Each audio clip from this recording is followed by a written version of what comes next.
Omena na buzi ezoku na ndụ. Omena na Igbo buzi ezoku na ndụ. Ala kwụsị na Ala Igbo. Ọnwụ ike arụrụ a na-akwụsị na Ala Igbo. Governor Charles Chukwuma Soludo, the executive governor of Anambra State. Ihe anyị ji akpọ ọlụ gafa maka na ọ gị nwa dị ka father of Anambra State today in terms of government. And the work of government is to protect life and properties. Ihe anyị ji wee na-akpọ gị bụ na ị gaghị agba agbachi eche. Ị na-anya fụ nwanne anyị nwoke n'ebe a. Ya na-anya mmiri na-eme. Ị na-anya fụ ụmụaka omenala bụ ụzọ eziokwu na ndụ. Ka ha na-anya mmiri na-eme. Ị na-anya fụ all the members of omenala bụ ụzọ eziokwu na ndụ worldwide. Ka anyị na-anya mmiri na-eme. Ọ gịnị bụ the cause? Bụ na contractor iwepụtara ego onye ya lụziela anyị ụzọ si from Mkpọ Junction gawa Umoji. Bịa jide etiti main road gbuwa into two without eating anything caution. Ma okegodi ya caution tape nkịtị. Nwunye nna anyị ukwu a gbawa strong member na omenala bụ ụzọ eziokwu na ndụ. Na di ya nwaanyị wee pụta n'abalị nwanne enyi ka ha jee gote mosquito coil. Wee kwụrụ n'akụkụ moto young shagro na-amahụ n'onu na-ada ebe ahụ wee maa dị pothole jee magoro mmadụ na-aba n'ụlọ nwa ha n'akụkụ enu gbuo ha na-abụ. Ndị omenala nụrụ ya ekwe. Ụmụ omenala nụrụ ya ekwe. Ụna ga-ekwe.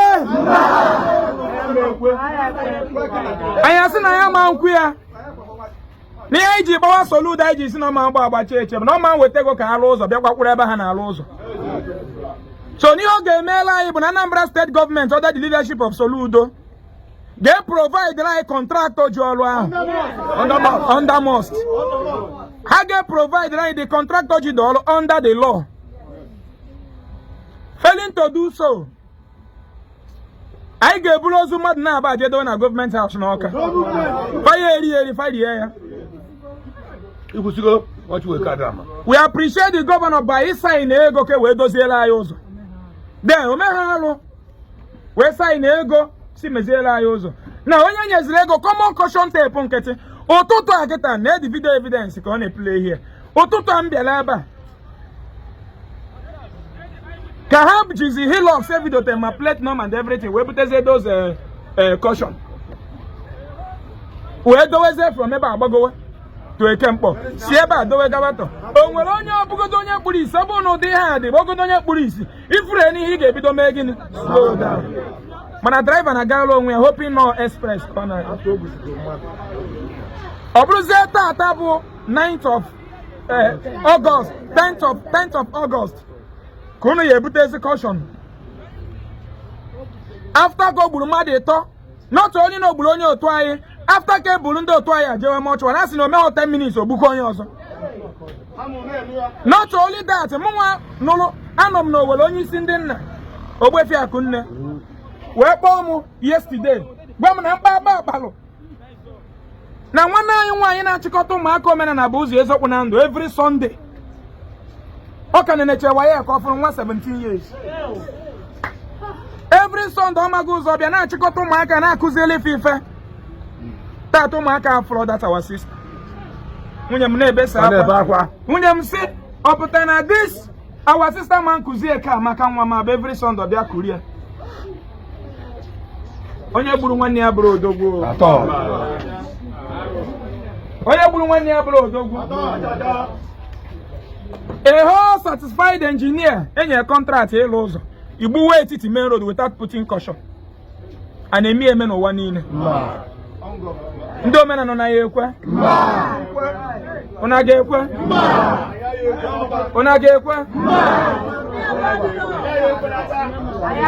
Now,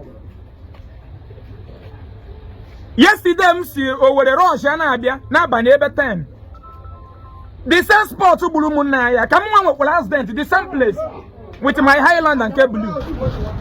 But what I can never. Come dodge a hole now. Come on, I have I fear fear ni ka I dodge with only shuttle boss. Boom. Abo no tipa by now we come na no kwa no. Gwa me kwa jani bare. Ona na nu ye na-ekwu. Contractor dey rebusi su mu na ya ba. Ma dey talk over the same day. Bịakwa ịbụ nwa Mathias Ezeaku.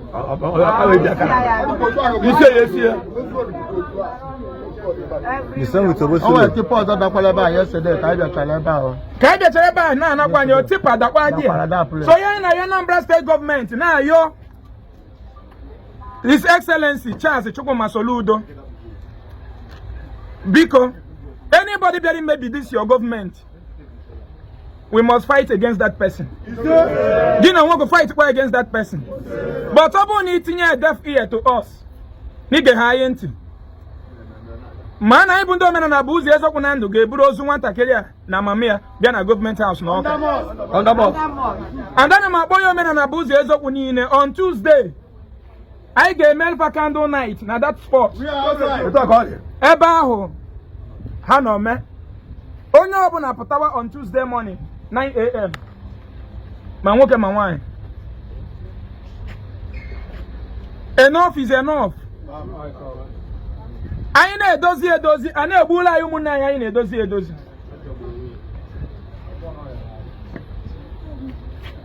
I for na iju na ogwu n'obodo a dị very expensive. I even though men na buzi ezogwa agbaka akọ no lutu na ogwu.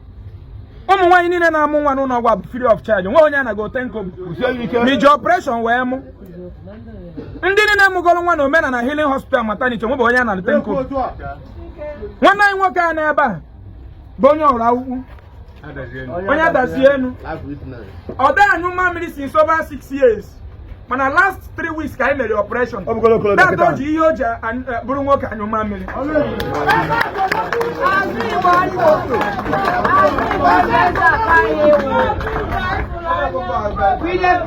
Agụwa mmadụ na-eme fibroid operation ebe a bụ agụta. Anyị na-edozi a na-emebi. Gọvanọ wepụta ego ka edozie, contract emebie. Ọ bụrụ na government of Anambra provide anyị the contractor under the law. Fama na ye ebu ihe ozu a. Ife ọ na-amasị ebe fa were ozu a wee mee. Anyị wee na-asị na obi adịla anyị mma. Akwa liri egbuga anyị. Iwe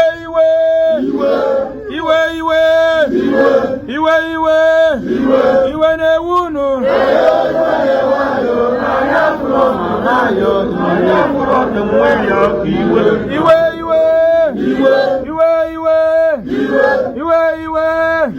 Iwe na-ewu unu.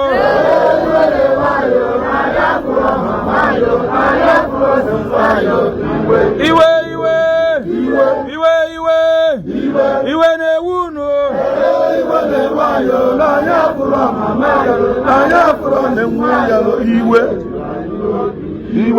Ihe omena na bụ ụzọ eziokwu na ndụ ji wepụta movement a bụ ka anyị kpochesia na baị ka ọ dị ọcha. Maka na ndụ ka felụrụ anyị nụ.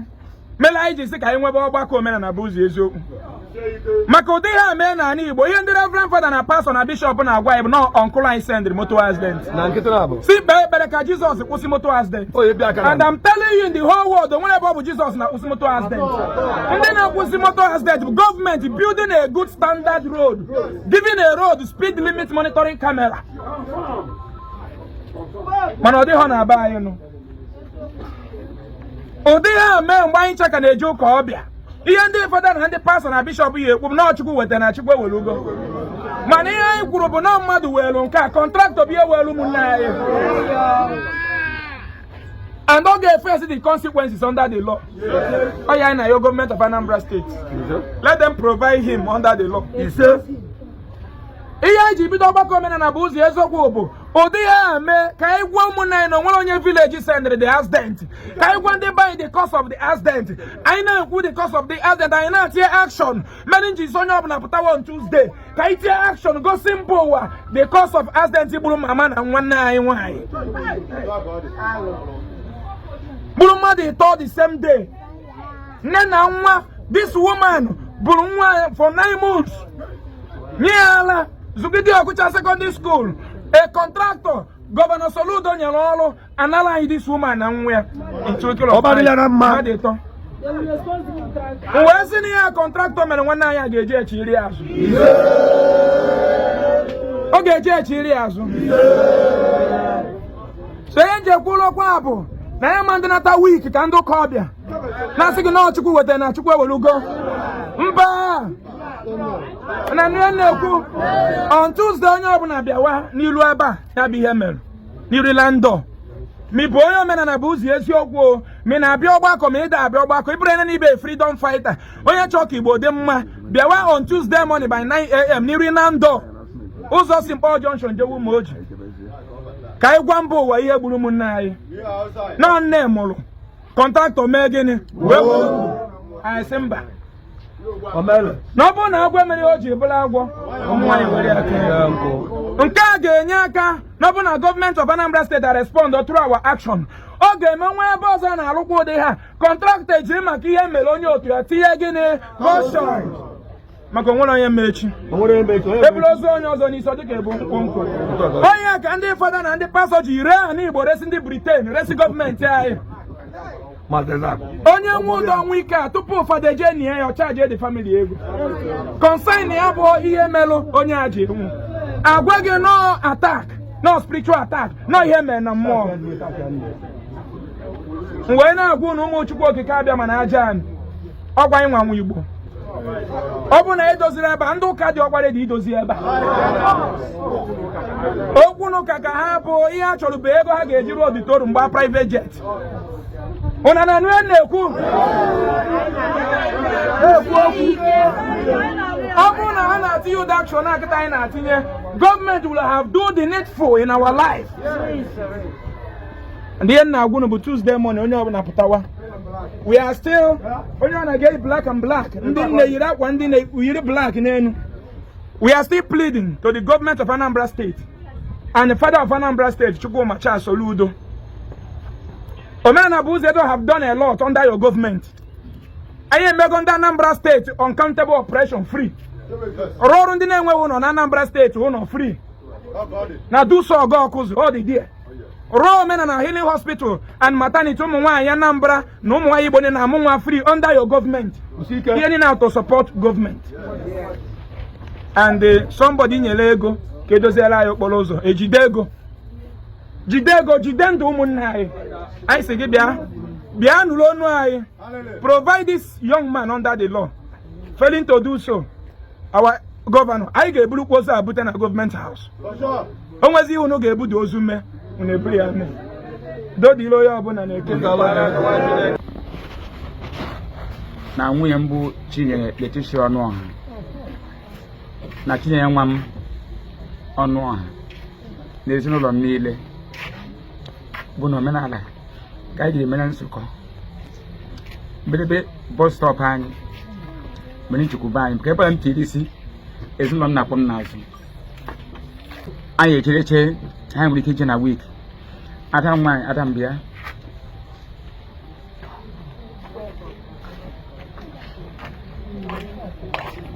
nke leche waye eke n'ọnwa abụọ gara aga ka ọ nụchaziri kpụwa adịa nwaanyị sọ ọ bịakwana ka efu ya anya na kemgbe ọnwa atọ ya afụbeghị anya adịa nwaanyị abata na Fraịde dị na mmanya makụcha nwunye mkwado enwere garị ebe anyị na-akọ ugbo o ji mechata kpọchata ka eghe onye ọbụla were kiye batasị na mgbede afọ kwadochi ihe ka eji eghe garị n'ụtụtụ Satọde ebe ụnyaahụ anyị erichekwara nri abalị Chinenye sị m dadi na ha ga-agba ụzọ jee ihe garị na-akpụ ya ndị mmiri na-ezosi nsị na ya sabeghị m nye ya ego ka je gote ncha were sụọ dị akwa si mgbani ọ m ji ọnụ m si anwụnta tagasị agotekwa mosquito coil ka ọ pụọ n'iro ọsọ ọkpa na adọ mmea mesị mba achị ehunatala ụzọ ebe a jọrọ njọ ihe ndị na rebe na aghọtaghị ya ka ya kwụrụ ya n'azụ ka ya kwere n'azụ ka ha nwee ike ego ọsịsọ bata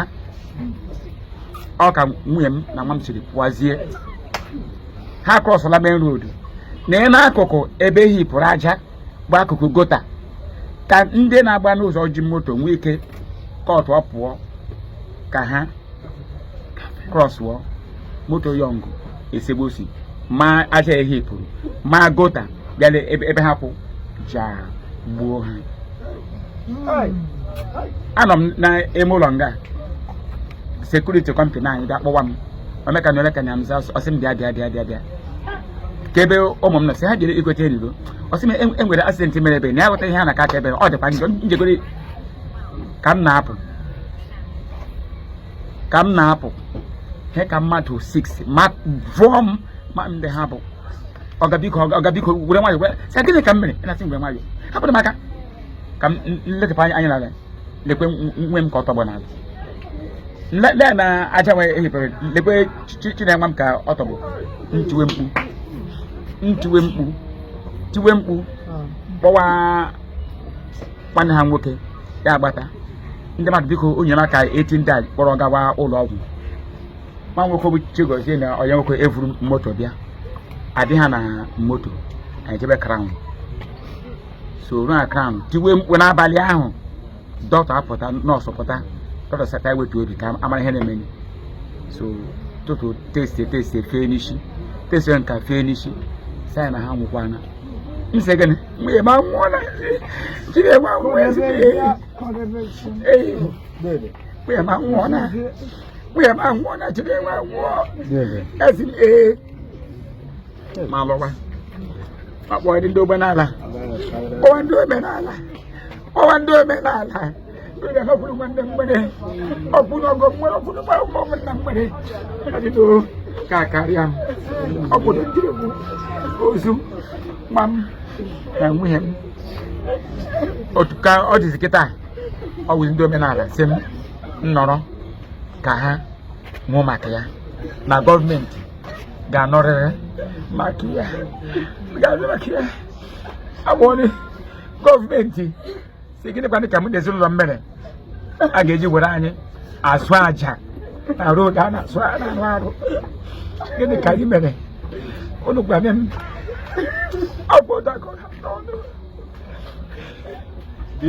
Dibe. Kọntraktọ kpasugo anyị iwe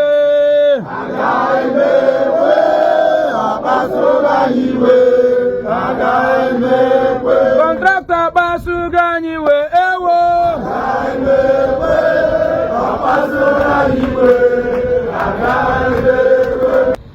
unu abụgo mkpu niile anyị na-ekwu na reality hit eginu ikweta na ọ na-eme and those reality anyị na-ekwu okwu ya dị preventable and the prevention should be done practical ghọọ ihe mere ndị a mere ha practical iwe ọchị ịfụ ihe cross ihe eji ha cross gọọmenti road mana aja ha hipụrụ otu a ha na-echezi ka moto gafee ka ha gazie because o nwere ka ha ga-esi na-aga nwanyị na moto na-abịa duto na aja ahụ nọchiri ụzọ moto yọ nga amahụ na ụdị ha dị wee mee gịnị so anyị ọpụtụ m jiri fụ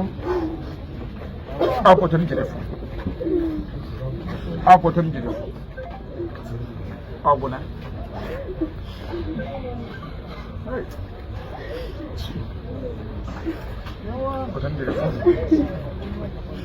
ledo maka we lepo maka mamelo kata lepo maje mamelo kata anti omo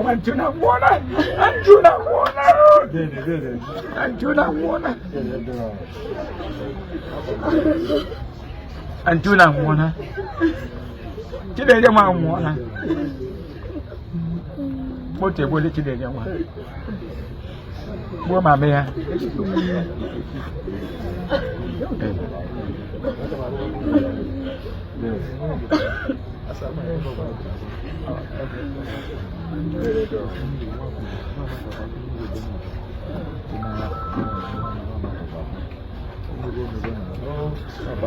Ama m agara m ekwe. Ama m na ọ ga-eme otu. Amaghị m na otu ha nwere ike ime ebe m nọ. Amaghị m.